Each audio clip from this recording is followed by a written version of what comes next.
Magandang araw po sa inyong lahat. Lalong-lalo na po sa aking mga giliw na tagapakinig at taga-suporta sa aking YouTube channel. Nagkita-kita po tayo muli. Ako po ang inyong Tito Blair upang ihatid ang kwento ng magkapatid na Roy at Hugo. Magkapatid na susubukin ng panahon, sakit at hirap.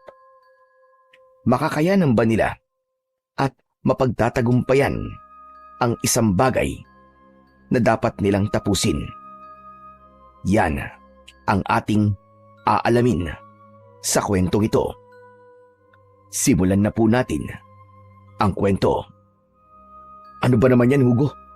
Di pa tayo tapos sa mga pinapapanday ni Don Federico. Ano bang pinagagagawa mo dyan? Kasi kuya, gutom na po talaga ako eh. Kagabi pa kasi tayo hindi pinapakain. Mas lalo tayong di makakakain pag nahuli ka na nagpupuslit ng tinapay. Kuya Roy, pasensya na po ah. Hindi ko na po kasi talaga kaya eh. Kapag nagpapanday ako, nanlalambot ako. Halos hindi ko na nga mahawakan ng maayos yung maliit na maso eh. Sige na. Bilisan mo na dyan. Ubusin mo na yan. Tatakpan na lang kita para walang makakita sa'yo. Salamat kuya. Ikaw kuya, gusto mo ba? Hindi na. Ubusin mo na yan, Hugo. Ayos lang ako. Basta bilisan mo na lang. Baka biglang dumating si Don Federico eh. Wala pa tayong natatapos dito. Yari na naman tayo. Si Roy at Hugo, magkapatid na hindi pwedeng paghiwalayin. Ibinenta sila ng kanilang mga magulang sa isang mayamang mag-asawa sa baryo ng Fortuna. Nag-eedad si Roy ng 13 habang ang nakababatang kapatid naman niya ay 3 taon pa lamang ng mga panahon na yon. Dahil sa hirap ng buhay, napagpasyahan ng mga magulang nila na ibenta sila. Maagang namulat si Roy sa realidad. Kaya nang mapunta sila sa mayamang pamilya, ay natutunan niya na magtrabaho ng mabibigat, habang ang kapatid niya naman na bunso ay kailangan pang maggatas ng mga panahon na yon.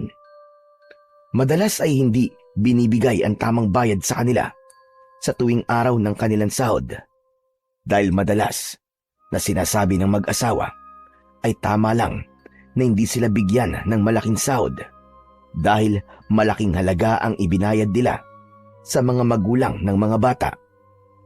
Hanggang sa lumipas ang 8 taon, si Roy ay dinala na sa Pandayan.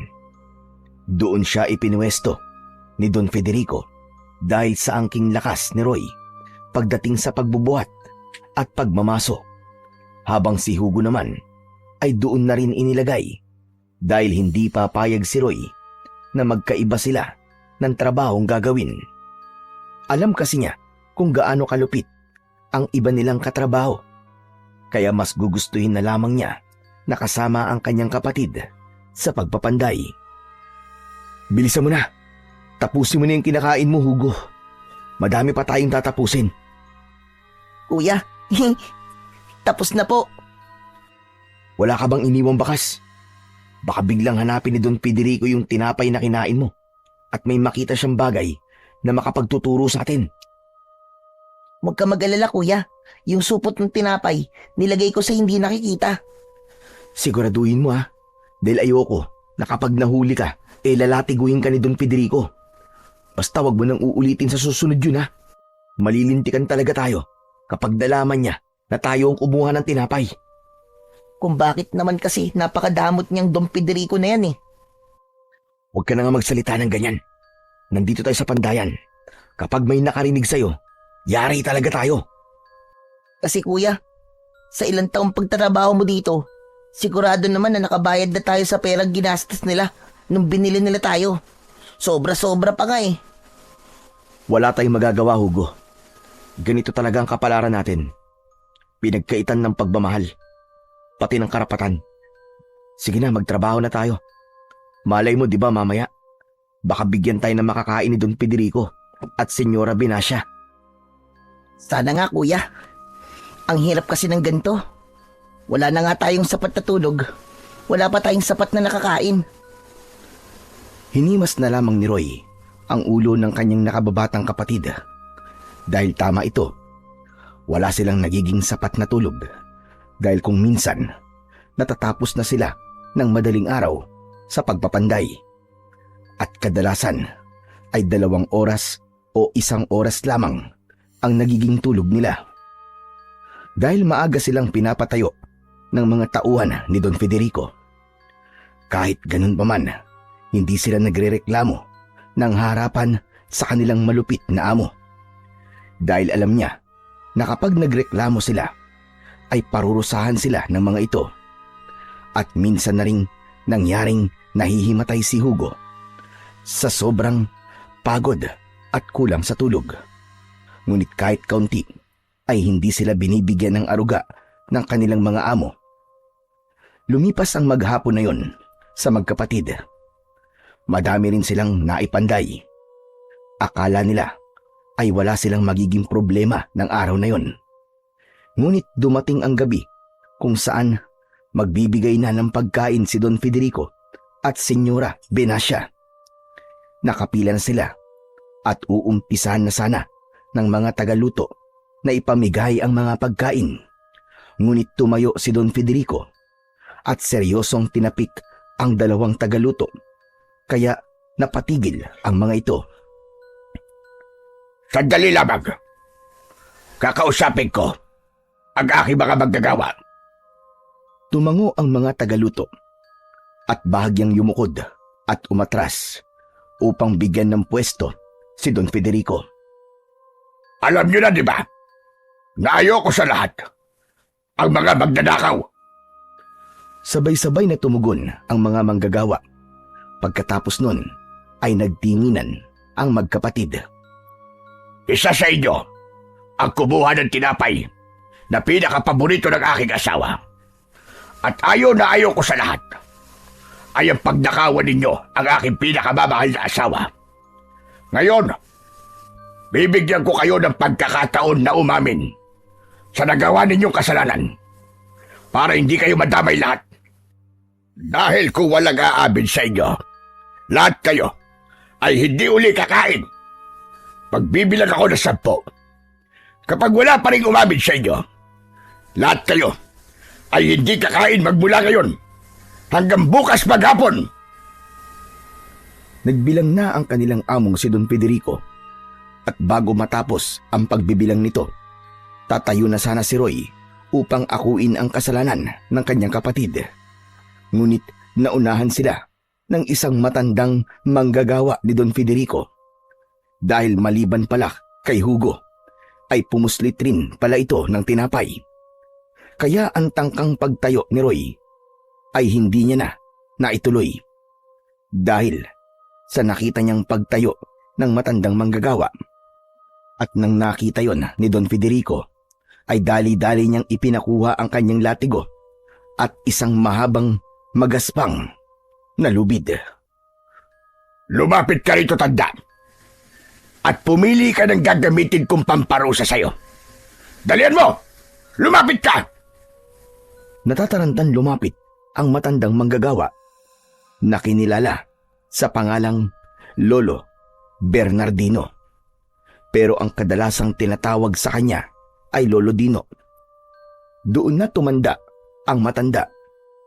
Hindi pa sila Don Federico ang may-ari, ay doon na siya nagtatrabaho. Ngunit dahil binili ni Don Federico ang malaking pagawaan o pandayan, ay nakiusap ang dating may-ari na huwag palitan ang mga manggagawa dahil masisipag raw ang mga ito. Nang lumapit si Lolo Dino sa kanilang amo na si Don Federico, ay pinilit siya nitong mamili. Ngunit hindi agad nakapagsalita ang matanda dahil sa takot. Ang sinabi ko sa'yo, pumili ka! Sandali lamang, Don Federico. Nagawa ko lamang yon dahil sa sobrang gutom. Pakiusap naman, huwag niyo na lamang po kong saktan. Inisip mo sana ang mga ayaw ko bago ka gumawa ng bagay na pinakaayawan ko. Ngayon uulitin ko, tanda. Pumili ka. Kapag hindi ka pumili, ay ako na ang pipili ng bagay na ipaparusa ko sa'yo. Itong lati ko na lamang. Oo, lati ko na lamang po, Don Federico.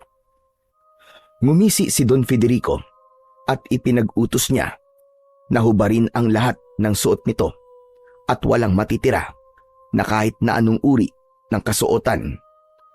Mabilis yun na ginawa ng kanyang mga tauhan, habang ang matanda naman ay tumingin sa kanilang amo nang iningitian lamang siya ng nakakaloko. Bakas sa mga mata ni Lolo Bernardino ang sobrang takot, ngunit hindi na ito nanlaban pa dahil alam niya ang kalalabasan kung sakaling siya ay manlaban pa. Kaya nang mahubad ng lahat ng bantay ang kanyang mga saplot, ay tinakpan ni Roy ang mga mata ng kanyang nakababatang kapatid dahil hindi lamang yon ang unang beses na makakakita siya ng pagpapataw ng parusa.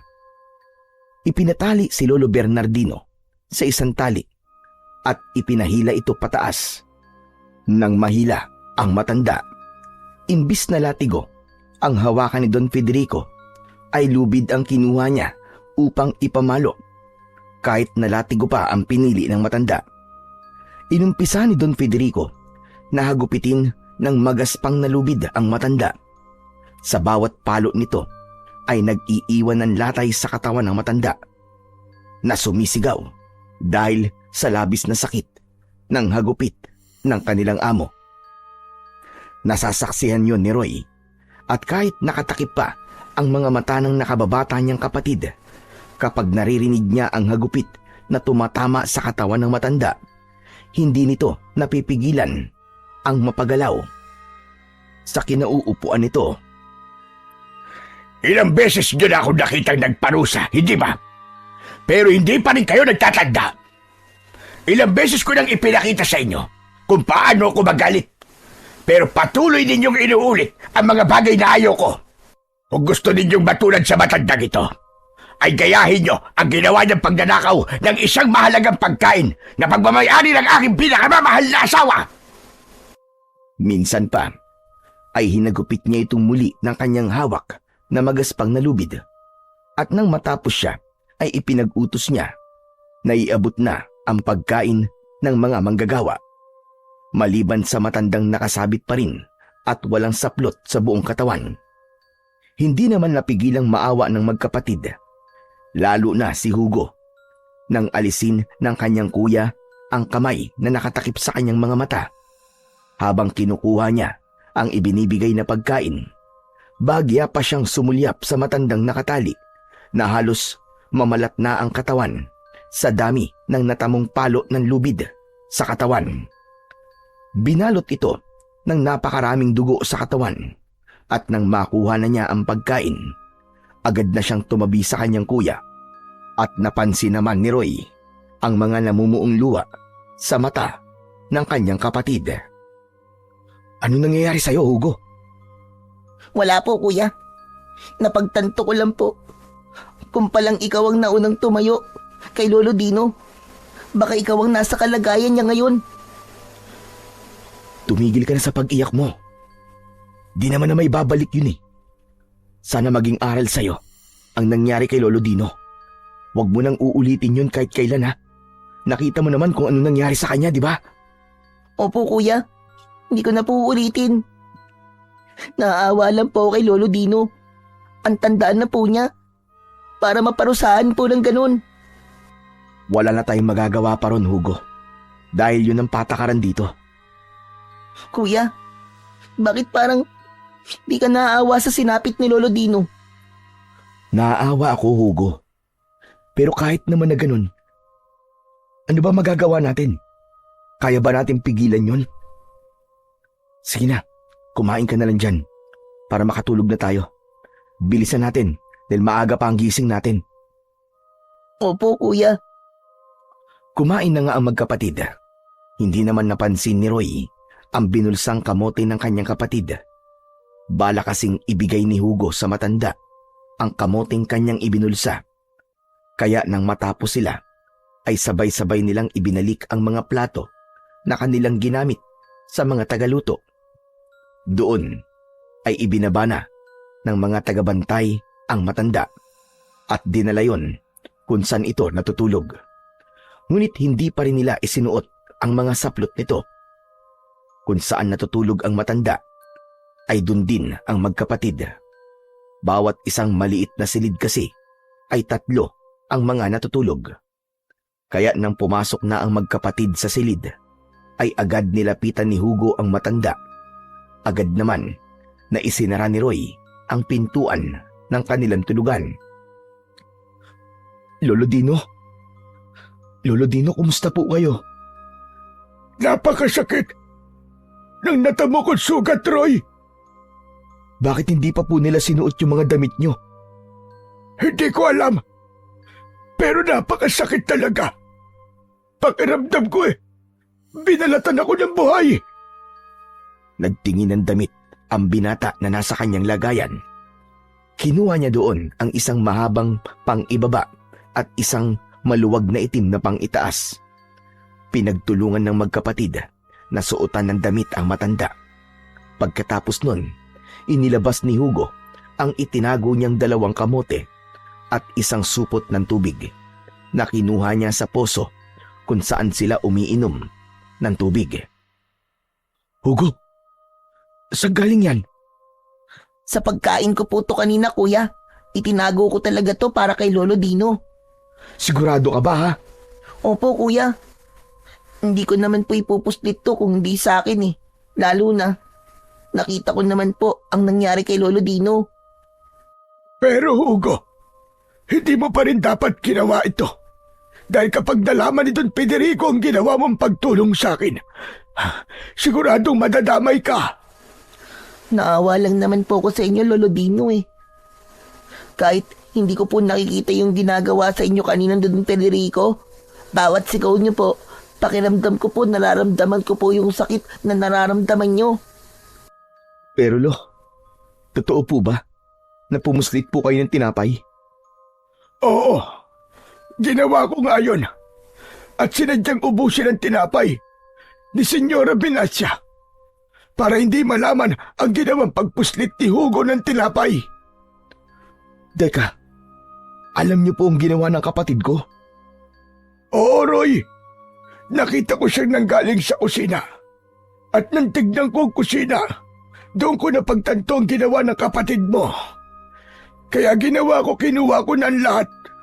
Dahil napaparusahan din naman. Bakit hindi na lamang sulitin? At saka ng panahon na yon, gutom na talaga ako. Tulad yun itong nakaraang gabi, ay hindi rin ako binigyan ng pagkain. Kung ganun po, na alam niyo naman po ang ginawa ng kapatid ko, bakit hindi niyo po siya itinuro? Bakit inunahan niyo po kung tumayo?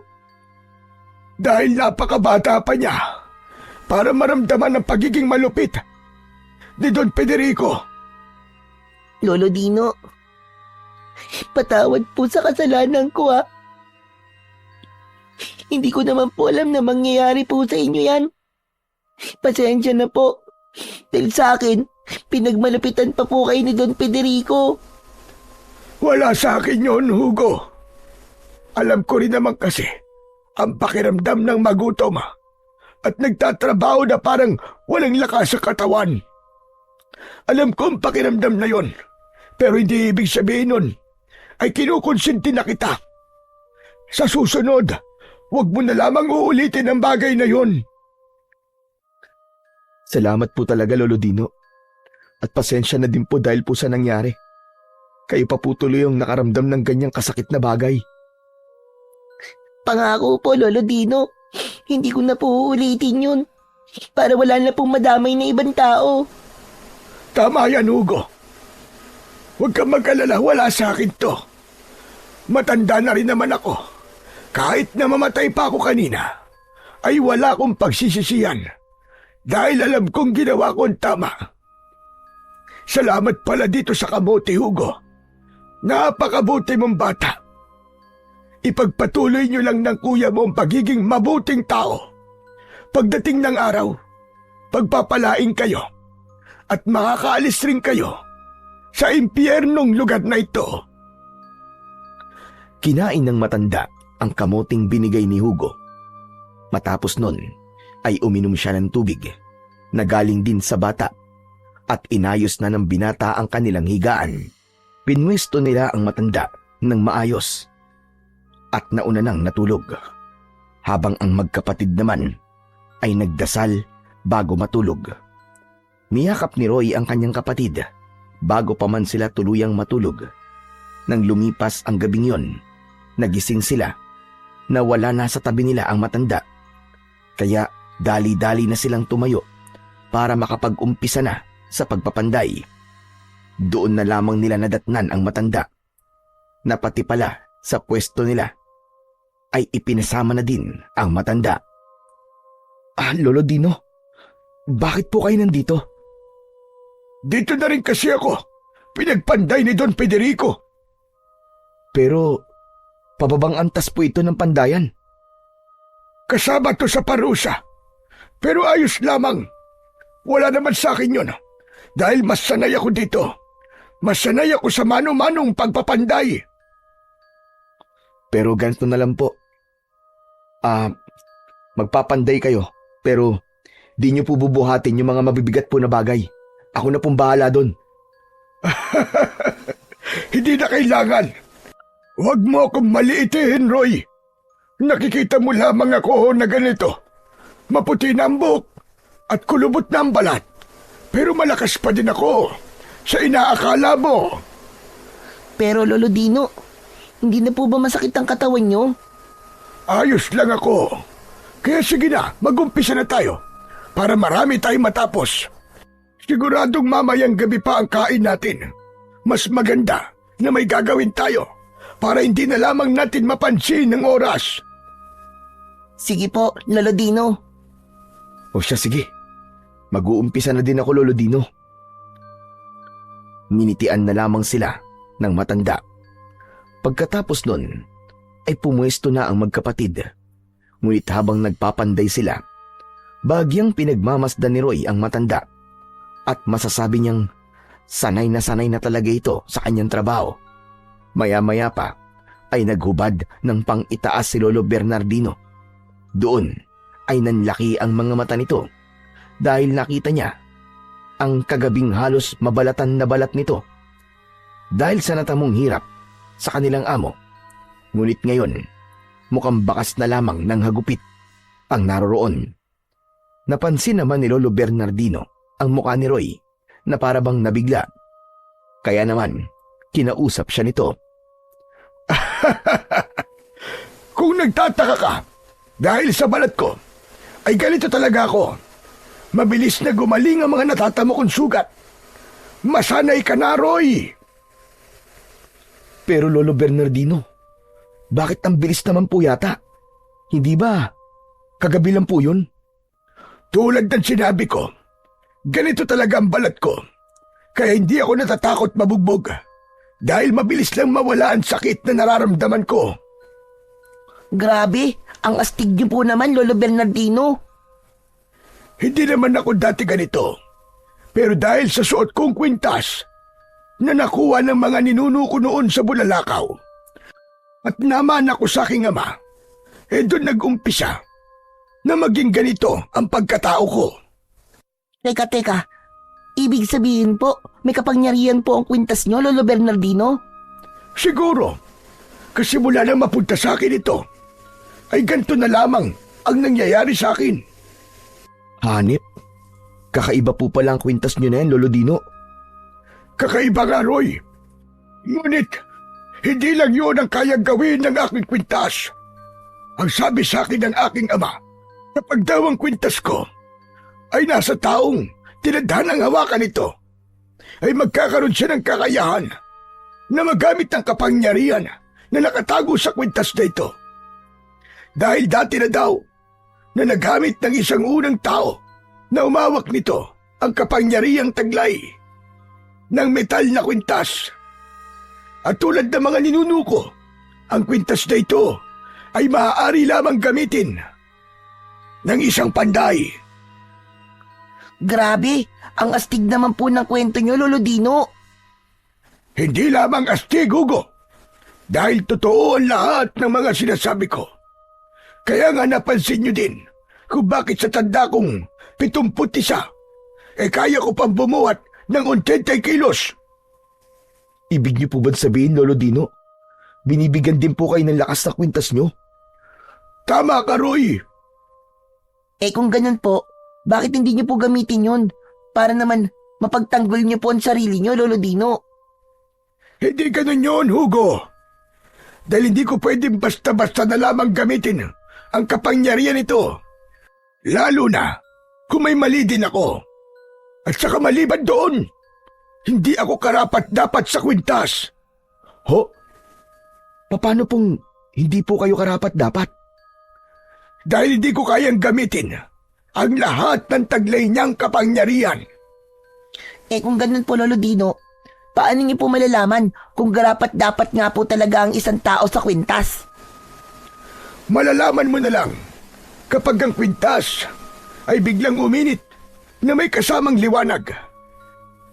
Nararamdaman niya kasi kapag ang tao ay may busilak na kalooban.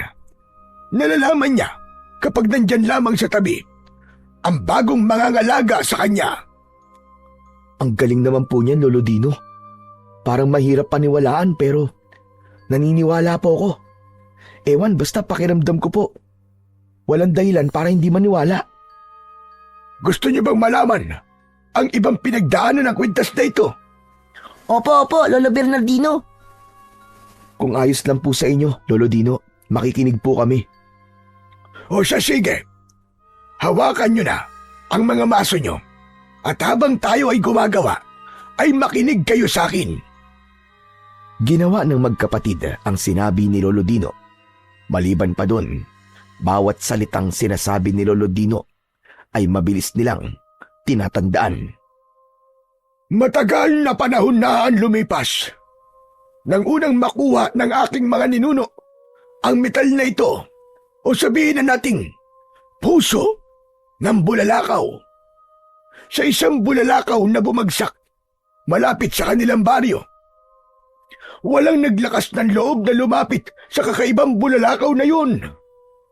Hanggang sa mapagpasyahan ng aking ninuno na siya ang lalapit sa kakaibang bagay na yun.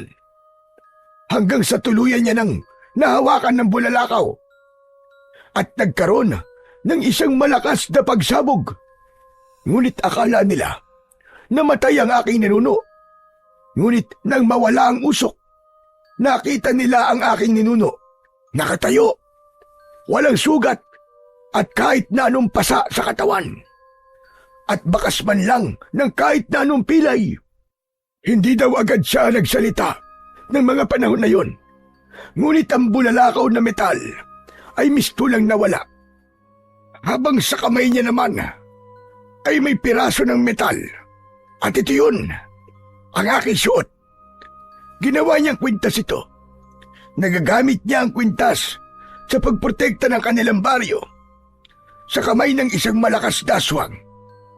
Hanggang sa nagkaroon siya ng karamdaman at kailangan niya ng tagapagmana. Doon na nagsimula ang pagpapasa-pasa ng kwintas. Hanggang ngayon, nasa akin na. Madami ng pinagdaan ng laban ng kwintas na ito. Ngunit hanggang ngayon ay naririto pa rin. At ang isa pang nakakamangha, lahat ng humawak ng kwintas na metal o puso ng bulalakaw na ito ay tulad ko. Lahat sila ay mga panday. Ngayon ho, Lolo Dino, may tao na po ba kayong pagpapasahan ng kwintas? Ay, sa ngayon wala pa, Roy. Dahil wala akong pamilya, asawa o mga anak. Wala ko nun. Hindi ako nagkaroon ng pagkakataong umibig dahil sa pandayang ito. Nakakalungkot naman po yun, Lolo Dino. Ayos lang yun, Hugo. Hindi naman sa lahat ng panahon ay kamag-anak mo o kadugo mo ang maaaring magmana ng isang makapangyarihang bagay. Minsan, kahit hindi mo kadugo, ay karapat-dapat din. Sa pag-uusap nilang yon, isang malakas na sigaw ang kanilang narinig. Boses yon ng isang babae. Dalaga pa ito. At kung hindi sila nagkakamali, ay isa yon sa mga tagapagluto ni Don Federico at Senyora Binacia. At sa pagkakaalam ng binata ay matanda lamang siya dito ng 1 taon. Nang mawala ang ingay ng sigaw na nanggagaling sa dalaga, ay saglit lamang at dumating ang ilang tagapagbantay at ipinatawag silang lahat. Mabilis namang gumalaw si Lolo Bernardino at ang mga bata. Pumunta sila kung saan pinarusahan ni Don Federico si Lolo Bernardino. Nasa harapan sila dahil sila ang unang dumating. Nadatnan nila doon si Senyora Binacia na may hawak na latigo. Nagulat sila nang malaman na ang babaeng yon ay parurusahan ng tulad sa ginawa kay Lolo Bernardino. Makinig kayong mabuti, mga hampas lupa kayo. Ang nagawang kasalanan ng babaeng ito ay nasobrahan niya sa pagluto ang paborito kong ulam na dinugo ang lamang loob ng baboy. At ang masaklap pa ay masyado niyang nanipisan ang pagkakahiwa ng bituka. Kaya ngayon, ako naman ang magpapataw ng parusa. Hubaran niyo siya! Lahat ng suot niya! Alisin niyo! Teka. Sandali lang naman po, senyora. Baka pwedeng ibawas niyo na lang po sa akin sahod ang mga nasayang po na ulam.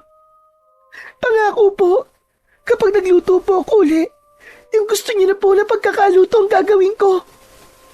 Huli na, Narcisa. Nawalan na ako ng gana para kumain. Kaya ngayon, ipaparamdam ko na lang sa iyo ang pagkadismaya na ginawa mo sa akin. Hubaran siya ngayon na at itali ang 2 kamay at hilain pa itaas. Huhubarin na sana ng mga bantay ang suot na saplot ng dalaga, ngunit hindi kayang makita yon ng binatang si Roy at agad siyang tumayo. Ngunit nakita yon ni Lolo Bernardino. Anong gagawin mo, Roy? Hindi ko po kaya masaksiyan to, Lolo Dino. Pero hindi mo dapat pakialaman ang bagay na yan. Dahil kung pakikialaman mo sila, siguradong pati ikaw ay mapaparusahan. Pero Lolo Dino, hindi po ito katulad ng nangyari sa inyo kahapon. Babae po siya. Dangal niya po ang mawawala. At dahil doon, nakuha ni Roy ang atensyon ng lahat. At ganoon na din ang nakaupong si Don Federico at ang malditang si Senyora Binacia. Bakit ka tumayo, Roy? Anong ibig sabihin mo sa pagtayo mo na yan? Senyora, ayon po sa batas na ipinatutupad niyo po sa buong gawaan, pwedeng akuin ng kung sino man ang isang parusa. Kaya senyora, inaako ko po ang parusa ng dalagang yan. Aba, gusto mo bang magpakabayani, ha, Roy? Oo, ginawa ng batas yon ni Federico. Pero hindi ako. Kaya kung sino ang papatawag ko ng parusa, ay siya lamang ang parurusahan ko. Don Federico, hindi po ako nagpapakabayani. Senyora, babae po ang gusto niyong hubaran sa harap po ng maraming tao. Abat, bakit parang mas marunong ka pa sa akin? Hindi naman po sa ganon, senyora.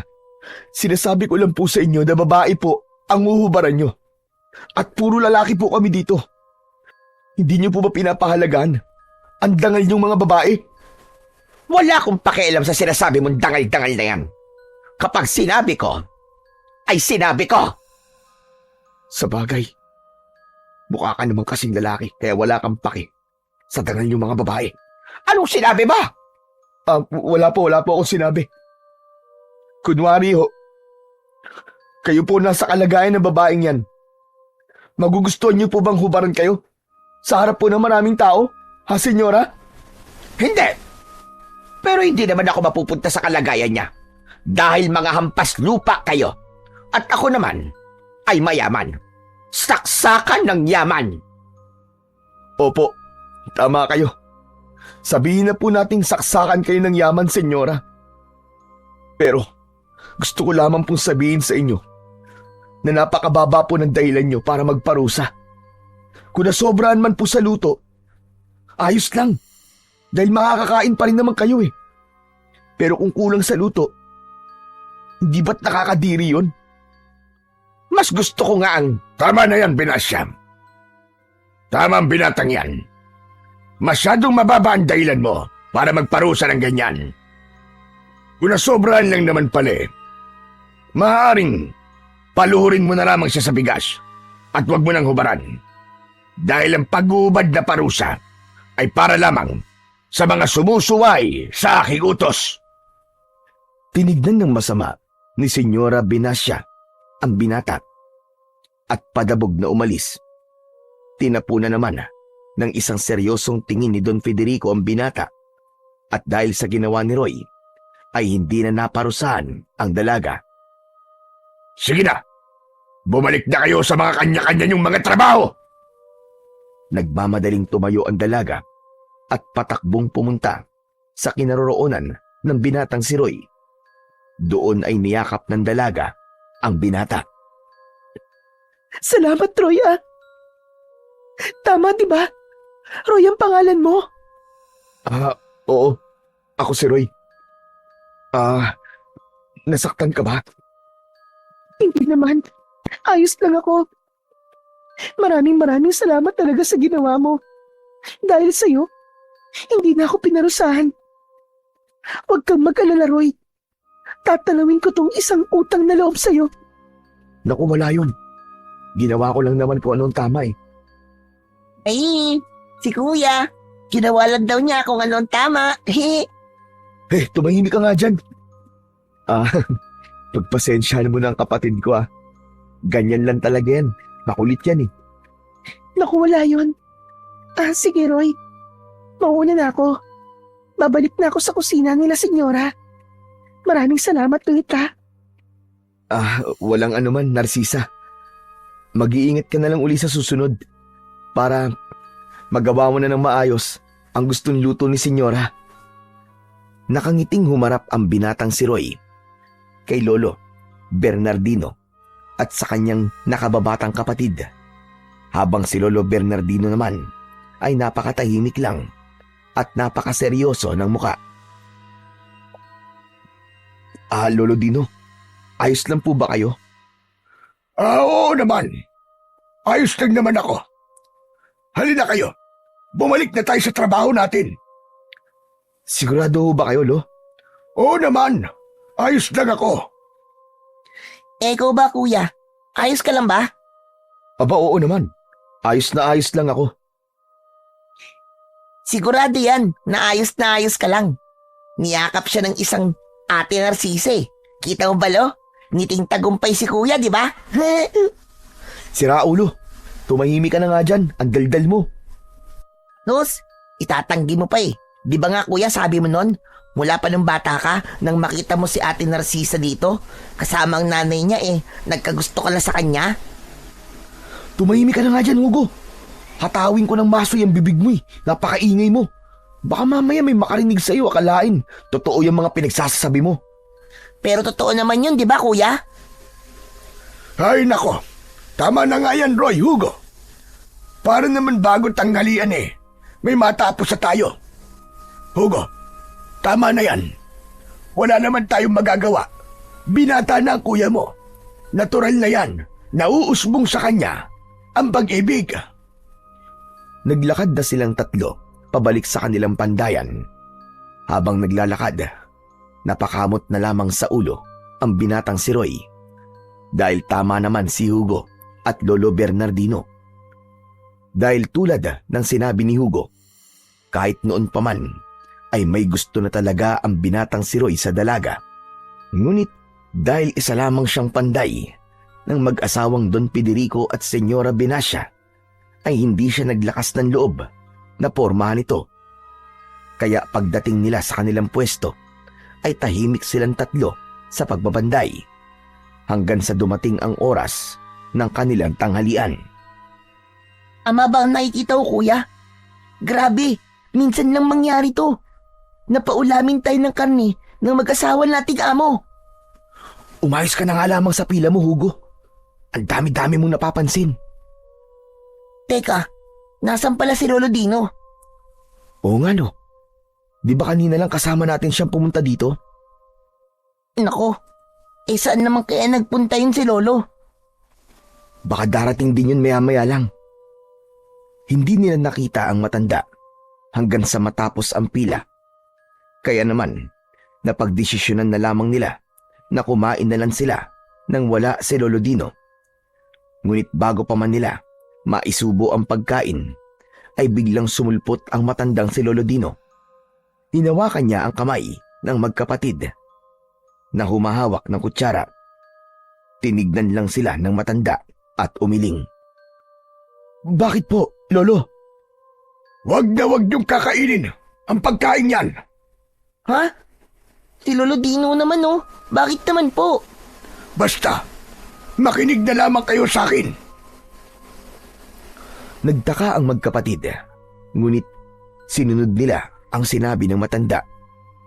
Ibinaba na lamang nila ang kanilang pagkain at pasimple nila yung tinapon dahil din sa utos ng matanda, habang si Hugo naman ay nanghihinayang. Bakit po ba, Lolo Dino?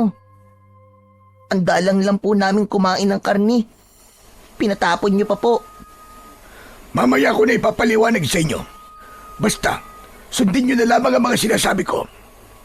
Inuna kong sinabihan si Narcisa dahil alam kong pagkatapos niyong kumain, siguradong kakain na din sila. Pero, Lolo Dino, ba't parang sobrang halaga po ng sasabihin niyo? Dahil mahalagang mahalaga nga ito, Roy. Dahil hindi lahat ng masarap sa paningin nyo ay tunay ngang masarap. Ngunit pag nalaman nyo kung anong itsura ng mga kakainin nyo, ay sigurado mabibigla kayo. Mamayang pahinga ko na lamang sasabihin sa inyo ang dahilan kung bakit ko pinagawa yun. Mahalagang hindi kayo nakakain ng hinanda nilang pagkain para sa inyo. Bakit po ba ayaw niyo sabihin ngayon? Ang alin ba yun, bata? Don Federico, magandang tanghali po. Anong sasabihin, Hugo? Ano po? Kung gaano po kasarap yung hinanda niyo pong pagkain. Gusto ko po sanang sabihin sa inyo. Kaso, ayaw po nila pasabi ngayon eh. Yun lang ba talaga? Opo, Don Federico. O siya, kung ganun. Umusta ba sa inyo? Pwede pa kayong umulit doon. Sige lang, magpakabusog lamang kayo. Sige po, Don Federico. Ayos na po kami. Busog na po kami. Tama na po yung nakain namin. Tumango-tango na lamang si Don Federico sa sinabi ng matanda at naglakad-lakad ng muli. Pinagmamasdan niya ang lahat ng mga taong kumakain ng dinuguan. Maya-maya pa ay ibinalik na lamang nila ang pinggan na kanilang ginamit at kumuha na lang ng maiinom. Pagkatapos nun ay dali-dali na silang bumalik sa kanilang pwesto, ngunit hindi pa rin nagsalita ang matanda. Ngunit pagsapit ng gabi, nang binibigay na ang kanilang hapunang tigdadalawang mais, ay agad na silang pumasok sa kanilang tulugan. Pagdating doon, seryosong tinignan ni Lolo Bernardino ang magkapatid. Di naman maintindihan ng magkapatid kung bakit gano'n na lamang ang kinikilos ng matanda. Kung kaya't umupo na lamang sila sa harap nito. Lolo Dino? Pasensya na. Malalim lang kasi ang iniisip ko. Bakit ayaw niyo pong kumain kami kanina? Hindi niyo ba nakikita? Ang hawak niyong dinuguan kanina.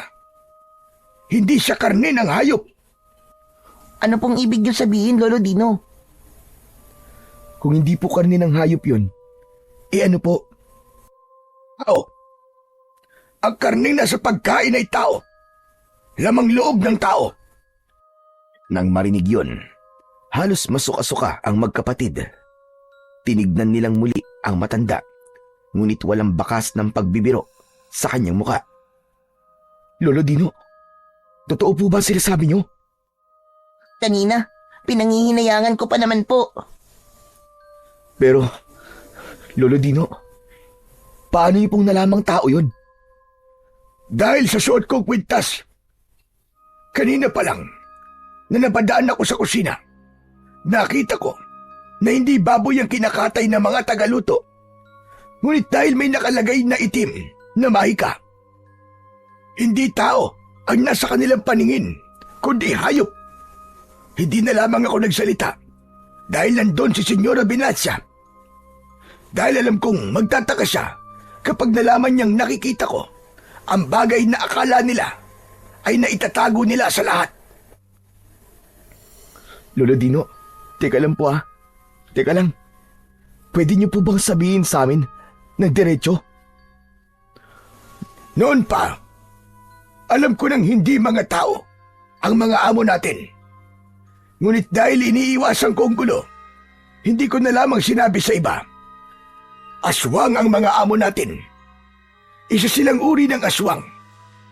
Si Senyora Binacia ay isang bangkilan, habang si Don Federico naman ay hanagob. Napaka-imposible naman po na sinasabi niyo, Lolo Dino eh. Hindi naman totoo ang aswang, di ba? Panakot lang po yun sa mga bata eh. Kuya, may punto po si Lolo Dino. Tingnan niyo si Senyora Binacia.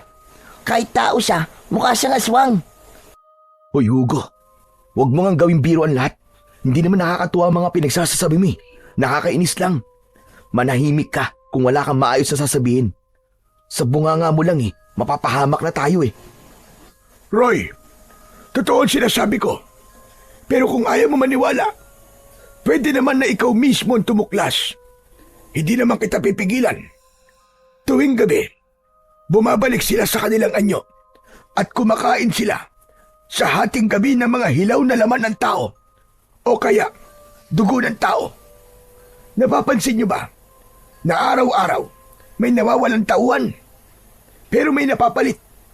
Pero lahat sila hindi makapagsalita dahil bago sila dalhin dito, pinuputulan sila ng dila.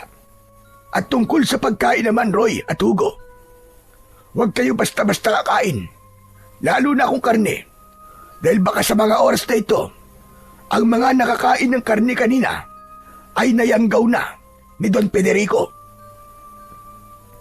Nang matapos sabihin yun ng matanda, ay agad namang huminga ng malalim ang matanda at tumalikod sa kanila.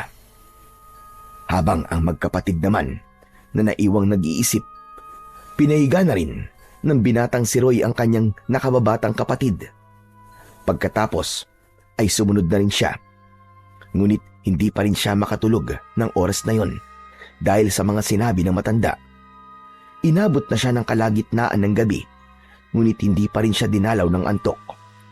Hanggang sa naramdaman niya ang pananakit ng kanyang tiyan at ginising niya ang kanyang kapatid upang samahan siya sa palikuran. Ano ba yun, kuya? Samahan mo ako. Ang sakit ng tiyan ko eh. Ano ba naman yung tiyan mo, kuya? Kung kailang gabi, doon pa sumumpong. Nakakaistorbo ng natutulog. Dahil yata dun sa mais na kinain natin. Kuya, di ba? Di na pwedeng pumunta sa palikuran dahil kinandado nila yung papasok sa pandayan natin. Bahala na, Roy, basta samahan mo ako. Ang sakit talaga ng tiyan ko eh. Kahit doon na lang sa malapit na talayban. Si kuya naman talaga, oh. Sa susunod bago ka pumunta dito, bumili ka ng diaper. Para paggabi, pagsusuot ka nun. Hindi yung nangiistorbo ka ng tulog.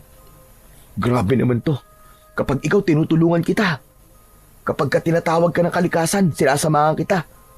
Kapag ako, dami mong pang sinasabi. Ito na nga po, tatayo na. Tara na nga.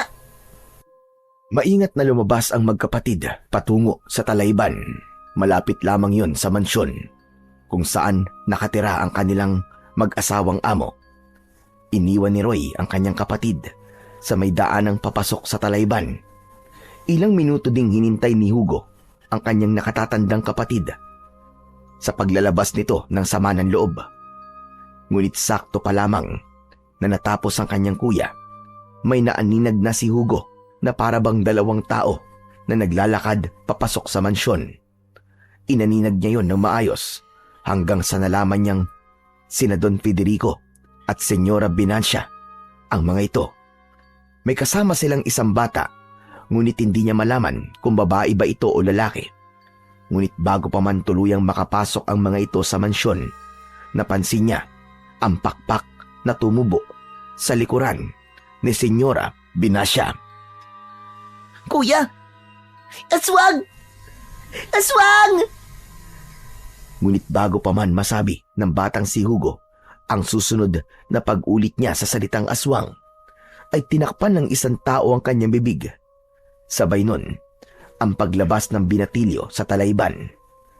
Agad din siyang hinila pababa ng taong tumakip sa bibig ng batang si Hugo.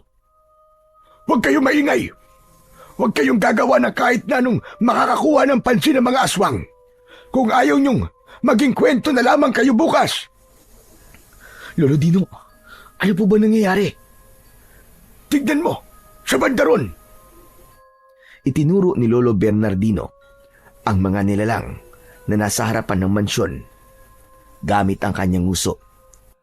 Hindi sila nag-iisa dahil may mga bagong labas na nilalang na sinasabi nga ni Lolo Dino na mga bagong yanggaw. Kung kinain niyo ang pagkain na hinanda nila kanina, baka isa na rin kayo sa mga yanggaw at kasama nila kayong pinagpipiestan ang kawawang batang yun. Lolo Dino, totoo po ba mga nakikita ko? O nananaginip lang po ko? Lolo Dino, ngayon po naniniwala na po ako sa mga sinasabi niyo. Diyos ko, may nabubuhay pala talagang impakto o impakta sa mundo. Tapos, mga amo pa natin. Pag natapos sila sa mga ginagawa nila, dapat tayong makabalik sa tulugan dahil sigurado mag-iikot ang mga yan at lalabas ng baryo ng Fortuna at maghanap ng mabibiktima. Parang ahas ang mga bagong nayanggaw, matatapang at siguradong gutom sila sa laman ng mga tao. Nang makita nila na naghiwa-hiwalay na ang mga nilalang, ay agad na silang naglakad pabalik sa kanilang tulugan. Pagdating doon, huminga ng malalim ang batang si Hugo, habang ang binata naman ay nanlalaki pa rin ang mga mata. Lolo Dino, tama ka, may aswang nga. Mga aswang nga, sila Don Federico at Senyora Binasya. Kuya, umalis na tayo dito. Ayoko na dito. Hindi ganun kadali yun, Hugo. Dahil kahit makaalis kayo rito, siguradong ipapahanap nila kayo. At kahit sabihin nyo na magpapakalayo-layo kayo, hindi rin yung pwede. Dahil hindi sila titigil hanggat hindi kayo maging isa sa kanilang mga biktima. Pero ano pong madaling paraan para po makatakas sa kanila? Kapag sila ay namatay, ngunit kung hihintayin nyo pa silang mamatay, ay mauna pa kayo sa kanila. Dahil ang mga aswang na kagaya nila, kayang mabuhay ng daan-daan na taon. Basta nakakainom sila ng sariwan dugo ng mga bata. Ibig niyo po bang sabihin, hindi sila mamamatay kung walang papatay sa kanila? Diyos ko, paano naman po natin mapapatay yun? Itsura pa lang po nila nakakasindak na talaga. Huwag kayong mainip mga iyo. Paparating na rin ang oras ng bagong tagapagmana ng aking kwintas. Nang sabihin ni Lolo Dino yun, doon ay tinignan niya ang binatang si Roy at mabagal na lumingon sa nakababatang kapatid ni Roy. Teka, ano po bang tingin niyan, Lolo Dino? Wala. Huwag niyo na lamang pansinin yun. Pero gusto kong iparating sa inyo na dalawa ang pinipili ng kwintas upang magpanday sa kanya. Nararamdaman ko ang isang init ng pagpili at doon ko nalaman na dalawa ang papanday sa aking kwintas na metal o puso ng bulalakaw. Pero Lolo Dino, paano pong papanday niyan? Hindi po ba molly ang ginagamit at pinapanday? Hindi mo pa rin talaga naiintindihan, Hugo. Dahil ang kwintas na ito ay iba sa lahat. O siya, sige na. Matulog na tayo. At abangan nyo ang sinasabi kong dalawang panday na magmamay-ari ng kwintas. Iniwan na naman ng matanda ang magkapatid na nag-iisip. Lumipas ang gabing yon at sabay-sabay silang nagising. Umakto silang normal sa mata ng kanilang mga kasamang manggagawa. Ngunit habang naglalakad ang magkapatid upang dalhin ang mga katana at itak na kanilang natapos, nasalubong nila si Senyora Binacia na pulang-pula ang labi at puno ng kolorete ang muka. Hindi napigilan ng nakababatang kapatid ni Roy ang magulat at nasabi nito ang salitang impakta. Doon ay napataas ang isang kilay ni Senyora Binacia. Doon ay pinisil niya ang magkabila ang pisngi ng batang si Hugo gamit lamang ang isang kamay. Anong sabi mo? Anong sabi mo, kutong lupa ka? Sinabi mo bang impakta ko? Senyora, hindi po sinasadya ng kapatid ko yun. Nagulat lang po siya. Manahimik ka, Roy. Hindi ikaw ang gusto kong magpaliwanag. Ngayon, sabihin mo sa akin, sino ang impakta, ha? Nagpaganda ko ng gusto sa araw na ito. Tapos tatawagin mo lamang akong impakta. Senyora, nasasaktan po ako. Hindi ko naman po yun sinatadya eh. Nagulat lang po talaga ako. At bakit ka magugulat? Sa ganda kong ito, magugulat ka? At tatawagin mo pa akong impakta? Senyora, huwag naman pong ganyan. Sinabi ko manahimik ka. Mga bantay, hawakan niyo ang lalaking ito. At ikaw na kutong lupa ka. Halika rito. Patitikimin kita ng masarap na almusal. Habang hawak ng mga bantay ang binata na si Roy, ay tsaka naman hinila ni Senyora Binacia ang tenga ng batang si Hugo. Dahilan upang mabitiwan ng bata ang mga bitbit niyang itak at katana. Dinala niya ang bata sa isang malaking balde na punong-puno ng maraming tubig. Doon ay inilublob niya ng paulit-ulit ang bata. Senyora! Senyora, tama na po! Ako na lang po, wag na po ang kapatid ko, Senyora! Ngunit hindi nakinig ang kanilang among si Senyora Binacia. Itinuloy lamang niya ang paglublob sa kaawa-awang bata. At dahil hindi mapigilan ni Roy ang pag-aalala sa kapatid, ay pinilit niyang makatakas sa pagkakahawak ng mga bantay habang pinapanood sila ng mga katulad nilang manggagawa. Hindi naman makapanglaban ang batang si Hugo dahil sa lakas ng puwersa ng pagkakahawak ni Senyora Binacia sa kanyang ulo at braso. Maya-maya pa, tuluyan nang nakawala si Roy sa pagkakahawak ng mga bantay at tumakbo ito upang sagipin ang kapatid na nahihirapan na sa paghinga. Lakas loob ng binata na tinulak ang senyora at napaupo ito sa mabaton lupa. Sabay yakap nito sa kapatid niyang nawalan na ng malay. Dahil sa ginawang paglublob ni Senyora Binacia. Hugo! Hugo, gumising ka! Pakiusap, kapatid ko, gumising ka! Hugo!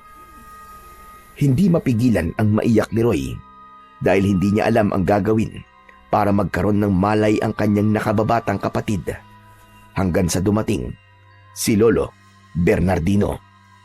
Anong nangyayari dito, Roy? Lo, tulungan niyo po ako. Nawalan po ng malay ang kapatid ko dahil sa matagal po na pagkakalublob sa tubig. Tumayo naman ang senyora sa pagkakaupo nito sa lupa at taas noo niyang tinignan ang umiiyak na binata. Bagay lamang yan sa kapatid mo. Kung mamatay man siya, huwag kang mag-alala.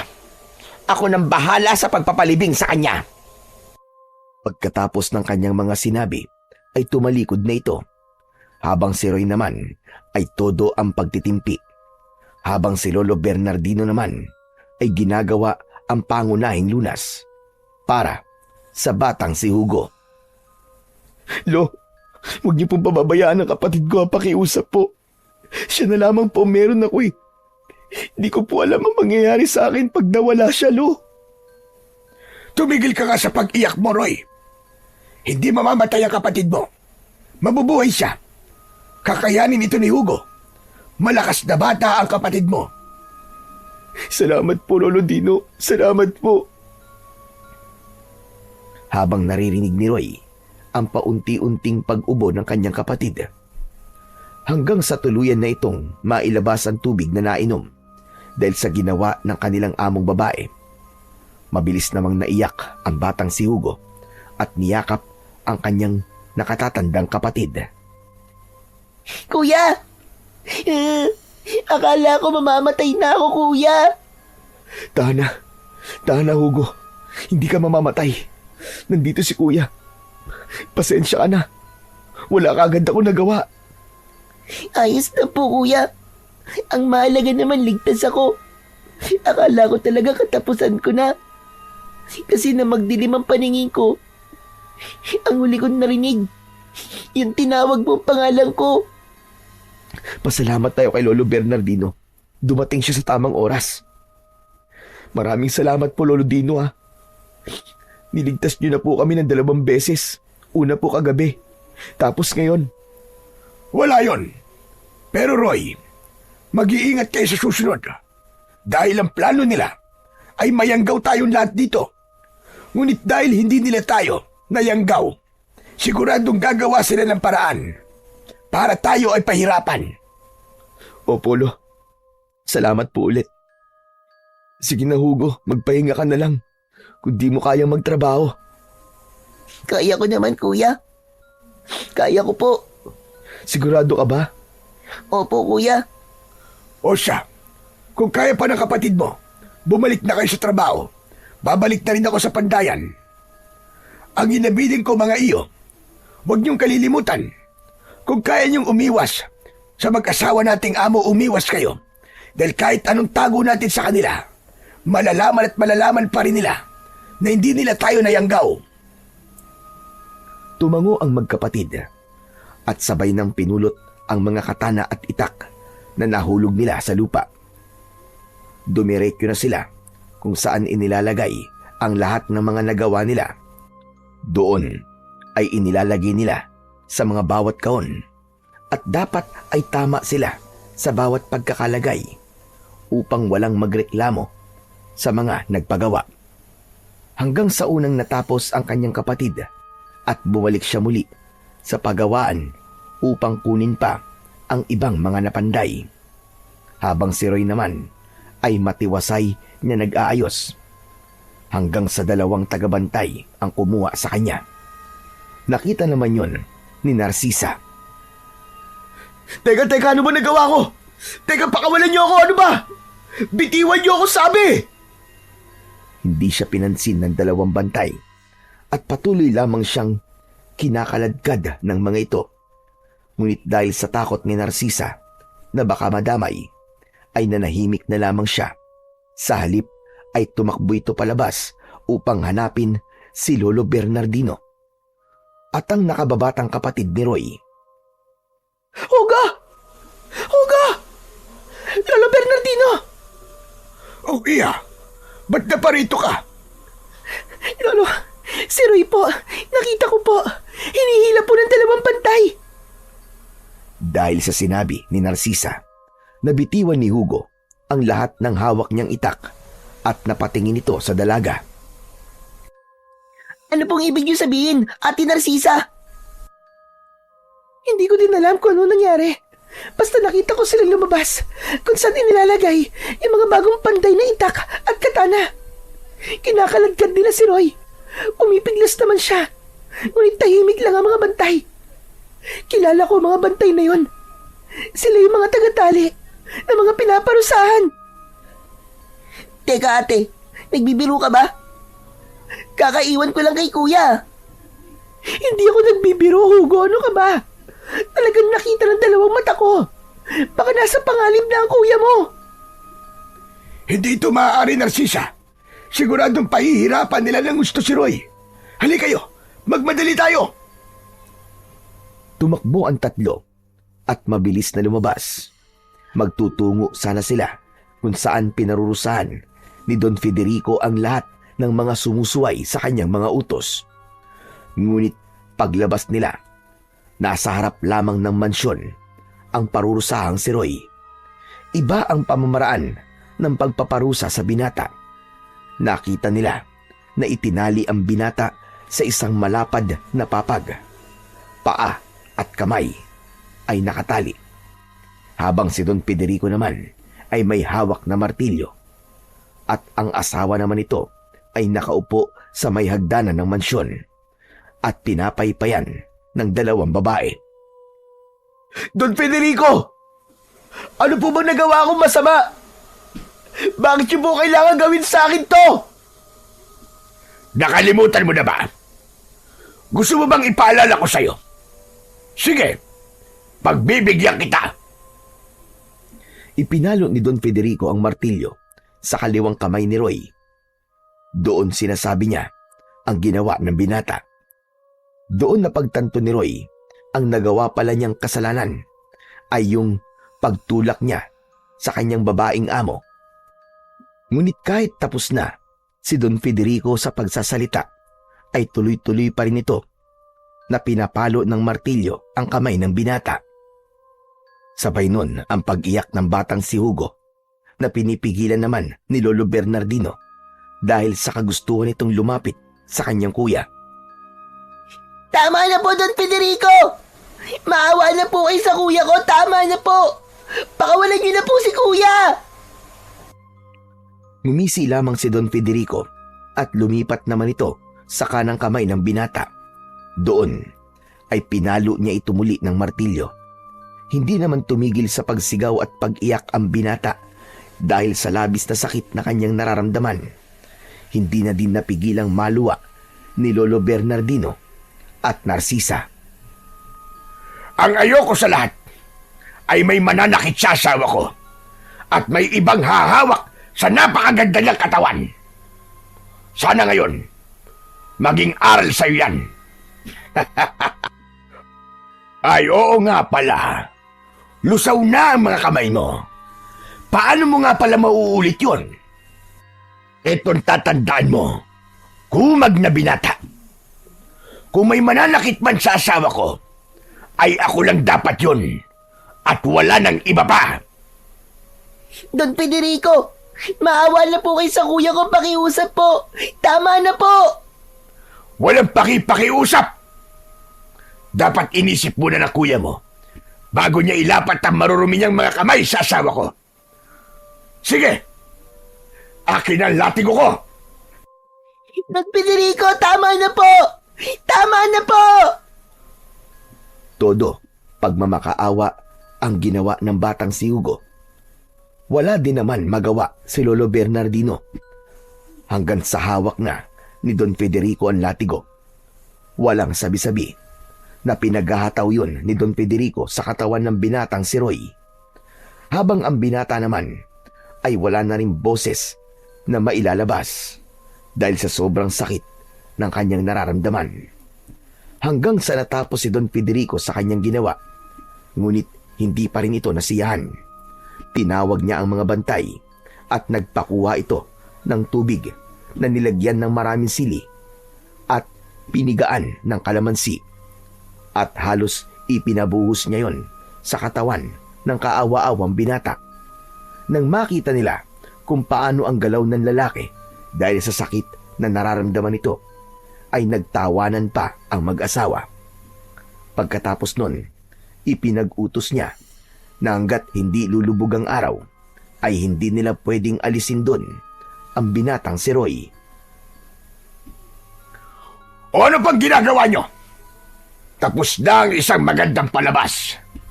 Bumalik na kayo sa inyong mga ginagawa. Hinila ni Lolo Bernardino ang nakababatang kapatid ni Roy at bumalik na sila sa kanilang mga trabaho. Lumipas ang mga oras, ay doon na lumubog ang araw. Kaya naman, patakbong pinuntahan ni Narcisa at Hugo ang binatang si Roy, habang nakasunod naman si Lolo Bernardino. Sakto pa lang ang pag-aalis nila ng pagkakatali ng binata at binitiwan yon sa mabatong lupa. Nagtulungan naman si Lolo Bernardino at Narcisa na buhatin ang binatang walang malay. Dinala nila yon sa tulugan upang maiwasang masaktan ang kamay ng binata dahil sa nadurog na buto nito. Nilinis yon ni Lolo Bernardino. Nilagyan ng mga damong gamot at binalutan ng malinis na puting tela. Humihinga pa rin naman ito, ngunit dahil sa hirap na nararamdaman ay hindi pa rin ito nagkakamalay. Ngunit hindi sumuko ang matanda. Lolo Dino, gigising pa po ba ang kuya ko? Oo, iyo. Gigising pa ang kuya mo. Dahil kailangan kayo ng mga tao na nasasakupan ni Don Federico at Senyora Venacia. Gigising siya at paggising niya, bagong simula na para sa kanya. Maniwala ka lamang sa nasa itaas. Magdasal ka at huwag mo siyang kalilimutan. Ang nasa itaas lamang ang mabisang gamot sa lahat ng ating masasakit na nararamdaman. Gigising siya sa isang bagong simula. Kasama ka, Hugo. Lolo, ano po yung sinabi niyong kailangan po kami ng mga tao? Malalaman mo rin sa mga susunod na araw, iyo. Kayo ang tatapos sa kasamaan ng mag-asawang aswang. Kayo ang tatapos sa kanilang kalupitan. Hinubad ni Lolo Bernardino ang kanyang kwintas. Bago yun, ngumiti muna ito sa batang kanyang kaharap. Pagkatapos nun, ay tumingin sa binatang walang malay. Doon ay maingat niyang isinuot ang kanyang kwintas. Lolo Dino, ano pong ibig sabihin yan? Kayong dalawa ng kuya mo ang tatapos ng lahat ng pasakit na mga tao dito. Kayong dalawa ang sabay na papanday sa puso ng bulalakaw. Kayo ang karapat-dapat sa pagmana ng aking agimat. Lolo Dino, mukhang mas naapektuhan po yata kayo sa nangyari kay kuya eh. Bakit naman? Sa sobrang grabe po ng impact sa inyo, ayan, nahihibang na po kayo. Aba, siraulong batang ito ah. Lolo Dino, sabihin niyo nga po sa akin, paano po makakapagpanday si kuya? Durog na po ang buto ng palad niya. Kahit nga po yung maliit ko na maso, baka hindi na po niya mahawakan yun. Magtiwala ka sa kapangyarihan na ibibigay ng puso ng bulalakaw. Magtiwala ka lamang, iyo. Hindi lamang ito gigisingin ng kuya mo. Magiging maayos pa ang kanyang mga buto. Sana nga po, Lolo Dino. Maraming salamat po pala. Dahil kahit hindi niyo po kami kadugo, palagi niyo na lamang po kaming tinutulungan. Wala yun, Hugo. Tingin ko sa inyo ay mga tunay ko na ring apo. Kaya huwag ka na magpasalamat sa akin. Halika na at magdasal na lamang tayo at saka matulog. Lolo Dino, pwede po bang humingi ng yakap? Abay, oo naman. Walang problema. Lumapit ka rin eh. Niyakap ni Hugo ang matandang si Lolo Bernardino. Pagkatapos ng isang mahigpit na yakap, ay agad na silang lumuhod sa harap ng bintana kung saan nakikita nila ang kalangitan na punong-puno ng bituin at isang maliwanag na buwan. Doon ay nagdasal sila at matapos nilang magdasal, tumabi na lamang si Hugo kay Lolo Bernardino upang maiwasan niyang tamaan ang mga sugat at pilay ng kanyang kuya. Mabilis lumipas ang gabi at nagkamalay na ang binatang si Roy. Doon nakita niya ang nakabalot niyang mga kamay. Ngunit dahil wala itong maramdamang sakit, ay pinilit niyang tanggalin ang puting tela. Nanlaki ang mga mata nito nang makita niyang maayos ang kanyang kamay. Wala siyang nararamdaman na kahit na anong uri ng sakit. Sumunod naman na nagising ang kanyang nakababatang kapatid. Pagmulat pa lamang ng kanyang mata nang makita niya ang kamay ng kanyang kuya na maayos at nakagagalaw na, ay napasigaw ito dahil doon nagising naman si Lolo Bernardino. Jesus Mariosep! Ano ba nangyayari? Kuya, sampalin mo nga ako gamit ang kamay mo. Ha? Sabi ko kuya, kung totoo na magaling na ang kamay mo, sampalin mo ako. Dali kuya, dali! Sinampal naman ng binata ang kanyang kapatid. Dahil doon, napahawak bigla si Hugo sa kanyang pisngi. Aray ko naman! Hala, totoo nga! Totoo nga po, Lolo Dino! Magaling na po si kuya! Grabe ang bilis! Teka. Ano po bang nangyayari, Lolo Dino? Ikaw ang napili kong magmamana ng aking kwintas, habang si Hugo naman ang makakasama mo o makakatuwang mo. Teka, Lolo Dino. Ano po bang ibig niyo sabihin? Kayong dalawang magkapatid ang napili ko bilang aking susunod na tagapagmana. Kayong dalawa ang tatapos ng kasamaan ng mag-asawa. Teka, Lolo Dino. Teka lang ha. Paano pong kami? Nakita niyo naman po na kahit sarili ko ay hindi ko kayang ipagtanggol. Ibang tao pa kaya? Tiwala sa sarili, Roy. Tiwala sa sarili. Yun ang dapat mong matutunan sa lahat. Yan ang makakatulong sa iyo para labanan ang lahat ng kasamaan. Lolo Dino, bakit po kami? Nadiskubre ko na kayong magkapatid ang matagal ko nang hinahanap para sa mana. Ngunit dahil ayaw ko magtiwala kagad, hindi ko muna ipinaalam sa inyo ang totoo. Ngunit nang ipagtanggol mo si Narcisa at napigilan mo ang pagpaparusa, nag-init ang aking kwintas. At nang magsalita naman sa tabi ko ang iyong kapatid, umilaw ito. Kaya nalaman ko na talagang kayong magkapatid na panday ang siyang kailangan ng mga tao para makawala ang mga tao sa kadena ng kasamaan na itinali ng mag-asawang aswang. Tumahimik ang magkapatid at mabilis na lang na tumayo at inalis lahat ang mga tela na nakatali pa sa isa nitong kamay. Pagkaalis nun ay sabay silang tatlo na bumalik sa pandayan. Hindi naman napigilan ng mga tao na hindi tignan ang binata dahil sa pagtataka.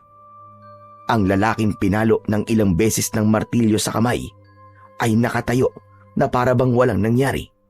Mabilis yun na nakarating sa kanilang among lalaki. Kaya naman, dali-dali niyang sinuri si Roy. Napakakunat din pala ng mga buto mo. Grabe! Kahapon lamang, alam kong durug-durug na ang iyong mga buto. Pero ngayon, biglang naging maayos na. May sapusa ka ba? Hindi sumagot ang binata sa sinabing yun ng kanyang amo. Sa halip ay gumawa siya ng eksena sa kanyang isipan na binubugbog niya ito at pinahiga sa nagbabagang apoy. Nang matapos ang mga sinasabi ng kanyang amo, ay iniwan na rin siya nito. Ngunit alam niya sa kanyang sarili na ang ngiti na ipinakita nito ay peke. Kaya naman, agad na siyang nagtrabaho at doon na lamang niya ibinuntong ang galit na kanyang nararamdaman. Ayos ka lang ba, kuya? Oh, ayos lang ako, Hugo. Magtrabaho ka na lamang dyan, Hugo. Baka may makakita na naman sa'yo at sabihin na naman nila na wala tayong ginagawa kung hindi magdaldalan lang. Opo, kuya. Pasensya na. Lolo Dino, Ano yun, Roy? napatigil saglit si Lolo Dino dahil sa biglang pagtawag ni Roy sa kanya. Tinignan naman ni Roy si Lolo Bernardino ng seryoso. Totoo po ba na kaya ng kwintas na ito na tapusin ang kasamaan ng hayop na Federico at Venansyang yun? Oo, Roy. Lalo na kung nasa panig ka ng tama. Dahil ikaw ang nakita niyang karapat-dapat. Gagana sa iyo ang lahat ng kapangyarihan niyan. Hindi lamang ikaw. Kasama doon ang kapatid mo, Roy. Hindi po ba pwedeng ako na lang po? Hindi pwede iyo. Dahil dalawa kayong pinili ng puso ng bulalakaw. Kung ganun, Lolo Dino, paano po gagana ang kapangyarihan nito? Sa ilalim ng sikat ng buwan, kailangan niyong pandayin yan ng sabay at iisa ang hawak na maso at gawin niyong isang matalim na bagay. At sa oras na gagamitin niyo na siya, lalabas ang kapangyarihan na meron yan.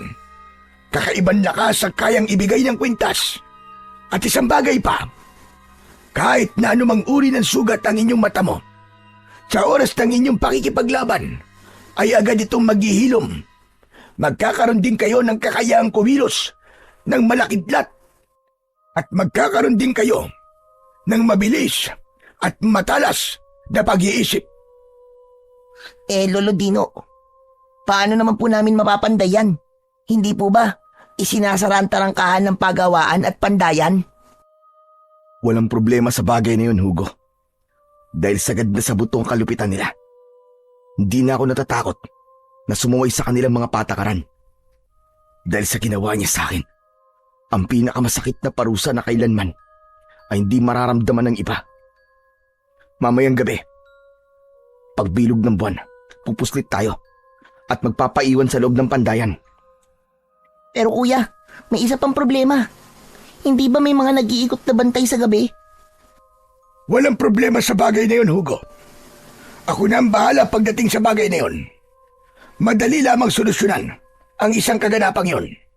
Basta teto at tatandaan nyo, Hugo, Roy. Kailangan nyo mapanday ang puso ng bulalakaw hanggang sa maging maliit na matulis na patalim yan. Huwag ho kayong mag-alala, Lolo Dino. Gagawin po namin ang lahat na makakaya namin. Tatapusin na po namin ang kasamaan ng mag-asawang yon.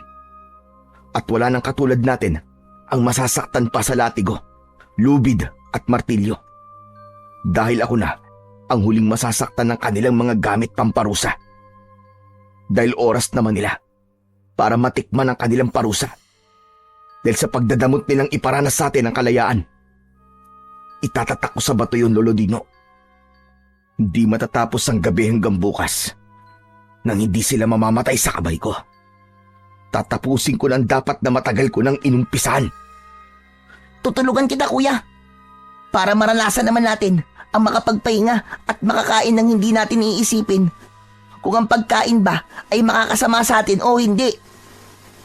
Naniniwala ako sa inyo magkapatid dahil nasisiguro kong hinding-hindi magkakamali ang puso ng bulalakaw sa pagpili sa inyo. Nagtinginan at nagtanguan ang magkapatid. Kaya naman, bumalik na sila sa kanilang pagtatrabaho. Mabilis nilang kinuha ang kanilang pagkain. Kung ito man ay karne, ay itinapon nila ito. Kung mais o kamote naman, ay itinatabi nila. Hanggang sa parating na ang paglubog ng araw. Nakasalubong ng binatang si Roy, ang dalagang si Narcisa. Roy, O Narcisa, ikaw pala. ayos ka na ba? Kumusta na mga kamay mo? Ayos naman na ang kamay ko. Nagagamit ko na nga sa pagpapanday. Talaga ba? Patingin niya ako. Maingat na kinuha ni Marisa ang dalawang kamay ni Roy. Ganun na lamang ang panlalaki ng kanyang mga mata nang makita niyang wala ng bakas ng kahit na anong sugat ang kamay ng binata. Teka, napaka-imposible naman yata nang nakikita ko, Roy. Kahapon lang nangyari sa'yo yun, di ba? Teka, umamin ka nga. Tao ka ba talaga? Pambira. Ano namang klaseng tanong yan, Narcisa? Oo naman, tao ko, no? Pero may tatapusin akong hindi tao. Roy, anong ibig mo sabihin? Wala lang. Basta, bilang na yung araw at magiging malaya na tayong lahat. Sige. Mauna na ako, Narcisa. Palubog na ang araw magpahinga ka na. Pupunta na rin ako sa tulugan. Ninitian na lamang ni Narcisa ang binatang si Roy. Dahil sa mga sinabi nito, napansin niya na parabang nawala ang pagiging masiyahing tao ng binatang si Roy. Ngunit hindi na lamang niya pinansin yun. Dahil alam niya, kahit hindi sabihin ng binata, nararamdaman pa rin ito ang sakit na sinapit niya ng nagdaang araw. Habang sa kabilang panig naman ay nagtatalo ang mag-asawa. Dahil hanggang ngayon ay hindi pa rin makuha ni Don Federico ang gusto niya. Dahil gusto niya gamitin ang binata para sa mga pagpatay at gawin itong tulad nila. Anong nangyayari, Bilasya? Bakit hanggang ngayon ay hindi ko pa rin makuha ang gusto ko sa binatang yon? At isa pa, ang ipinagtataka ko, paanong ganun na lamang kabilis ang paggaling ng binatang yon? Napaka-imposible talaga ng bagay na yon. Dahil isipin mo, kahapon ko lamang ginawa yon sa kanya. Halos durug-durug na ang kaliwat kanang kamay niya. Pero bakit ngayon? Maayos na siyang nakakahawak ng mga ginagamit niya sa pagpapanday. Paano nangyari yun? Teka lang naman, Federico. Para namang sinisisi mo pa ako sa kapalpakan mong ginawa. Kung hinayaan mo na sanang bugbugin yung tagaluto, mas mapapadali tayo. Dahil gagawin natin siya bangkilan. Ilang beses ko bang sasabihin sa'yo, Binasya? Kapag sinabi ko ay sinabi ko. Ayoko nang papalitan mo ang mga kagustuhan ko. Naiintindihan mo ba? Oo na, sige na, tama ka na. Ay nako, hindi ko maalam. Bakit sa dinami-dami ng uri ng mga aswang? Bakit ba sa isang hanagog pa ako bumagsak? Ay nako, nakakaloka. Nakaka-stress. Eh di maghanap ka ng ibang asawa. Yun nga lang, kapag nakamit ko na ang lahat ng mga pinaplano ko nang hindi kita kasama, siguradong gagapang ka. Pabalik sa akin. Tandaan mo yan! Tumalikod na lamang si Senyora Binasya. Ganun rin ang ginawa ni Don Federico. Hindi naman nila alam na habang sila ay namamahinga, nang maisara na ng mga tagabantay ang tarangkahan, ay doon naman lumabas ang magkapatid sa kanilang pinagtataguan. Nagubad ng damit pang itaas ang binata at doon na lumitaw ang makisig nitong pangangatawan. Masasabing mahigit 20 anyos pa lamang ito, ngunit dahil sa maagang namulat sa katotohanan, ay maagang napuwersa ang kanyang katawan, dahilan upang mamuo dito ang pagiging bato-bato ng kanyang katawan. Wow, kuya! Ang ganda pala ng katawan mo! Huwag mo na nga akong bulahin. Hawakan mo na maliit mong maso. Pag nailawan na ang kinaroroonan ng kwintas na to, uumpisa na natin ang pagpapanday. Okay, kuya. Masusunod po. Habang nakaabang ang magkapatid sa liwanag na ibibigay ng buwan, habang hinihintay nila, ay nakatingin sila sa itaas kung saan dadaan ang sikat ng buwan, hanggang sa nag-umpisa na ang paggapang ng liwanag at sumakto yun kung saan binitiwan ng binata ang kwintas. Sabay nilang ginawa ang sinabi ng matanda, at bawat palo nila sa bagay ay kumikislap yun na parabang kulay ng buwan. Tumagal ang kanilang ginagawa hanggang sa paunti-unti nang nawawala ang liwanag ng buwan, at nakikita na rin nila ang resulta na gusto nilang makamit sa bagay na kanilang pinapanday. At nang tuluyan ng mawala ang liwanag ng buwan, ay gumamit ng isang bagay ang binata upang mahawakan ng maayos ang kwintas, na ngayon ay may itsurang matalim na bagay. Maliit lamang yon, ngunit hindi nagbigay ng palaisipan sa magkapatid. Sa halip, inilublob ng binata sa tubig ang sinasabing puso ng bulalakaw, at nang makita nila ang pinakaresulta ng kanilang ginawa, ay sabay na napatalon sa tuwa ang magkapatid. At dahil doon, agad na naghanap ang binata ng isang tali na magagamit niya upang gawin muling kwintas ang bagay na kanilang pinanday. Nang matapos yun, bumalik ang magkapatid kung saan sila nagtago. Dahil anumang sandali, siguradong darating na ang mga bantay. Kuya, umurong ka ng konti. Naiipit na ako eh. Ang ingay mo naman. Sa bibig mo lang eh. Malalaman na nandito na tayo eh. Pasensya naman. Naiipit lang talaga ako, kuya eh. Tumahimik ka na. Nandiyan na sila. Hala, kuya. Yung baga, hindi man napatay. Ngunit lalabas pa lang sana ang binata para patayin ang baga na kanilang ginamit. Ngunit nalaman niyang nasa labas na pala ang mga tagabantay. Kaya naman, hindi na sila tumuloy. Hindi naman napansin ng mga ito ang ginamit nilang baga. Ngunit dahil alam ng magkapatid na ang mga bantay ay isa na ring mga yanggaw, dahan-dahan silang lumabas at hinila ang mga ito. Nang makarating sa loob, doon ay ginilitan nila ito ng leeg.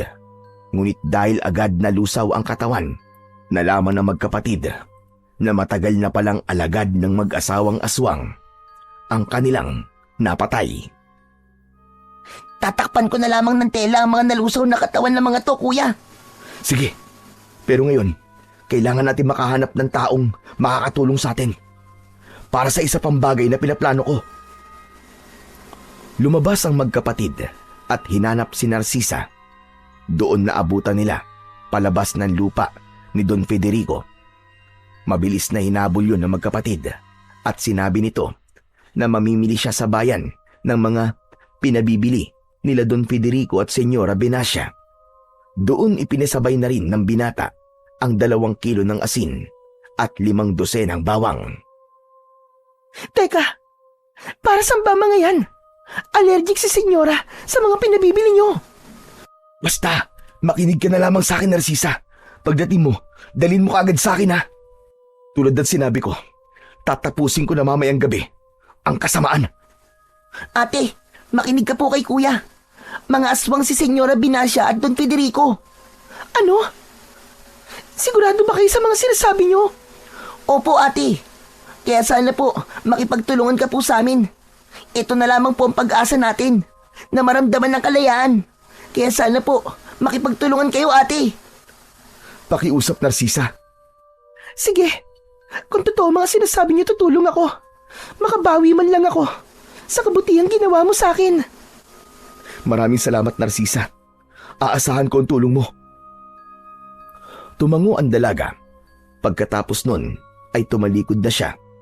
Kaya naman, bumalik na sa pandayan at inumpisa na doon ang kanilang trabaho.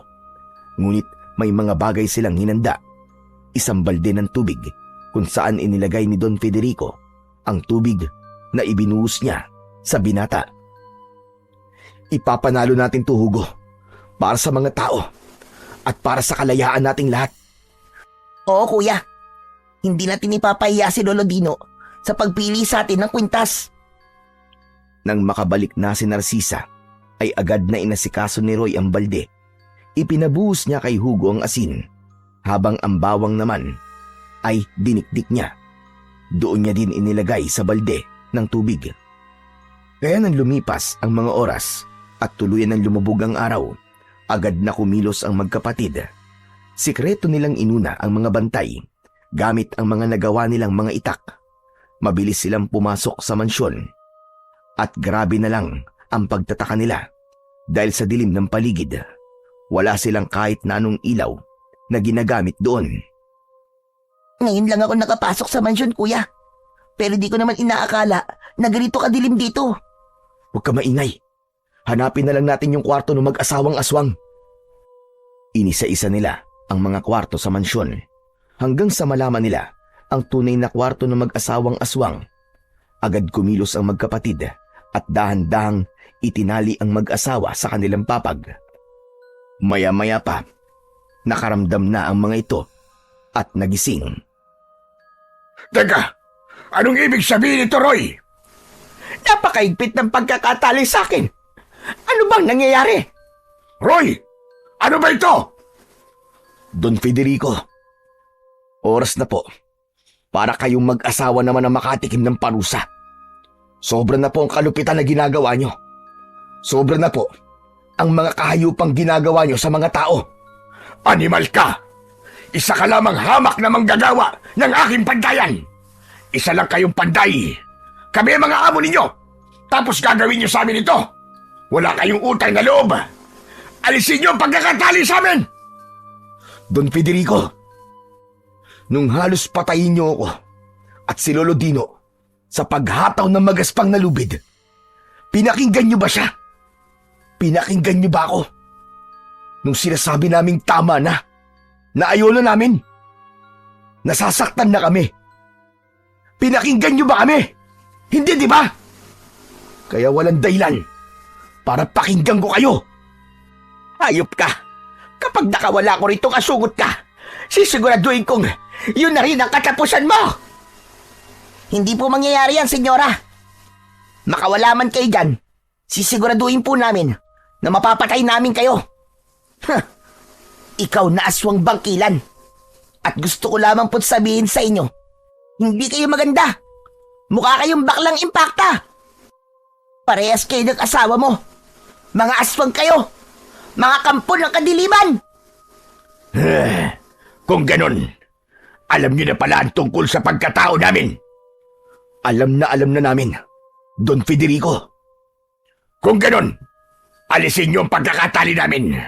At nangangako kami na magbabago na kami. Maniwala kayo.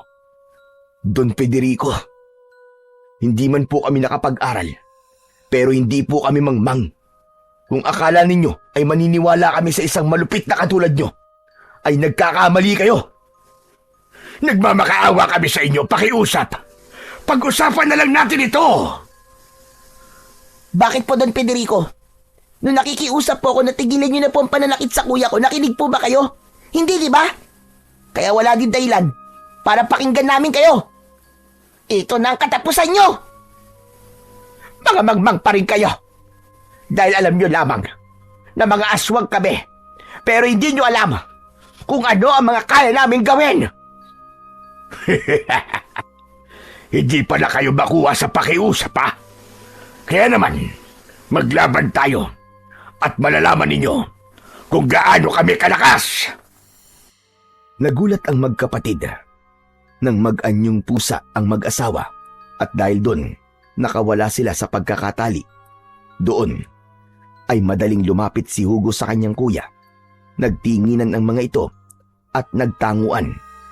Hinila ni Roy ang kanyang kwintas at sabay nila yung hinawakang magkapatid. Kaya nagkaroon ng isang nakakabulag na liwanag ang lumabas sa katawan ng magkapatid. At nang mawala yon, nagkaroon sila ng tig-isang espada na nag-aapoy. Makikita natin ngayon kung sino ang mga mangmang! Katapusan nyo na! Tabay ang ginawang pag-atake ng magkapatid sa loob ng silid ng mag-asawa at ganun din ang ginawa ng mga ito. Pambihirang lakas ang ipinakita ng magkapatid at hindi naman nagpatalo ang mag-asawang aswang. Lakas sa lakas, tapang sa tapang, hanggang sa pare-pareho na ang mga ito na humihingal, ngunit patuloy pa rin sila sa pakikipaglaban. Maya-maya pa, isang pambihirang atake ang pinakawalan ng magkapatid. Doon ay pareho nilang nasugatan ang mag-asawa sa tuhod, dahilan upang hindi na sila makakilos pa. Ano? Tumayo kayo! Hindi nyo na ba kaya? Ngayon niyo ipakita kung gaano kayo kalakas at kung gaano kayo kalupit. Tumahimik kayo! Lamang kayo sa laban na ito dahil may kakaiba kayong sandata. Samantalang kami, hindi kami nakainom ng dugo. Tama lang yan, para hindi na madagdagan ng parusa nyo pagdating nyo sa impyerno. Malalakas ang loob nyo. Pero may isa pa kaming alas. Magbabago pa sana sila ng anyo, ngunit parang magkadugtong ang mga utak ng magkapatid at sabay nilang itinutok ang kanilang mga hawak na espada sa leeg ng mag-asawa. Ngunit hindi nagpapigil ang mga ito at nagawa nilang mag-anyong aso. Ngunit dahil mabilis mag-isip ang magkapatid, pareho nilang hinagis ang kanilang mga espada sa magkabilaang direksyon. At doon, tumama ang mga ito sa parehong likod ng mga aswang na patakas na sana. Don Federico, pinangako ko sa sarili ko na ngayon ko tatapusin ang kalupitan niyong mag-asawa. Hindi ko na masikmura ang kahiyupang ginagawa niyo sa mga tao. Hindi man ito magustuhan ng nasa taas, ngunit hindi ko nahahayaan pang lumaganap ang mga tulad niyong demonyo na walang ginawa kundi gamitin ng mga tao para gawin yung mga alipin at katulad yung mga aswang. At walang awan yung pinagmamalupitan. Kahit na maliit lang ang pagkakasala. At kung sinasabi nyo na marumi ang mga tulad naming mga mahihirap, nagkakamali kayo. Dahil kung may marumi man sa atin dito, kayo yun, na ilang beses ang nakapatay sa pamamagitan lang ng inyong mga kamay. Kaya dapat lang na mamatay na kayo. Lumabas ang magkapatid at sa harap ng pintuan ng mga malupit na mag-asawang aswang ay kinuha nila doon ang isang balde ng tubig na may asin at bawang. Teka! Pakiusap, tama na! Tama na! Magbabago na kami! Pangako! Hindi na. Maraming beses na nagkaroon kayo ng pagkakataong magbago. Pero hindi nyo ginawa. Kaya ngayon, ipapatikim ko sa inyo ang sakit na naramdaman ng lahat ng taong pinahirapan ninyo. Sabay na ibinuhos ng magkapatid ang nilalaman ng balde at nasaksiyan nila ang nagsisisigaw na mag-asawa. Doon nagyakapan ang magkapatid at napaluwa at nang kunin nila muli ang kanilang mga espada, nagulat na lamang sila nang maging dalawa ang kwintas. Parehong isinuot ng magkapatid ang kwintas at magkaalalay na lumabas sa impyernong mansyon. Inaabangan sila ng mga nayanggaw, ngunit bumalik na sa katinoan. Kasama nila doon si Narcisa at Lolo Bernardino. Nagpalakpakan ang lahat dahil batid nila ang tagumpay ng magkapatid. Malaya na tayo! Mga kapanday! Sabay-sabay na isinigaw ng mga katulad nilang manggagawa ang salitang malaya na tayo. Habang si Narcisa ay abot tenga ang ngiti nang makita si Roy na ligtas. Nilapitan niya si Roy at lumayo naman ang batang si Hugo. Lumapit siya kay Lolo Bernardino at niyakap ito, habang ang binata at ang dalaga naman ay nagtitigan. Masaya ako, Roy. At ligtas ka. Maraming salamat, Narcisa. Dahil tinulungan mo rin kami. Kaya nakamit namin ang tagumpay na to. Nakamit na natin ang kalayaan na noon pa ay inaasam-asam na natin. Nginitian lamang siya ni Narcisa at nagulat na lamang siya nang bigla siya nitong binigyan ng isang matamis na halik. Ang matamis na halik na unang beses naramdaman ng binata, habang si Lolo Bernardino naman ay tinakpan ang mga mata ng nakababatang kapatid ni Roy. Naging malaya na sila. Nagtatrabaho pa rin sila sa pandayan, ngunit wala silang kinikilalang mga amo. Ang kikitain nila ay sa kanila lamang, o di kaya ay itinutulong nila sa mga naghihirap. Habang si Narcisa at Roy naman, makalipas lang ang ilang taon, ay nagpakasal na at hindi rin naglaon. Nagkaroon sila ng 2 anak, isang babae at isang lalaki. Habang si Hugo naman, nag-umpisa na sa kanyang pag-aaral. Hindi binawi ni Lolo Bernardino ang kwintas. Sa halip ay sumama siya kina Roy upang magpatuloy sa kalayaan ng buhay. Matuto tayong magsalita at lumaban kapag alam nating tayo ay nasa tama. Huwag nating hayaan na pagmalupitan tayo ng iba kung alam naman nating sila ay wala sa tama. Masarap mabuhay ng malaya sa mundong ito, lalo na kung ang ginagawa natin ay naloloob sa kabutihan ng ating Panginoong may kapal.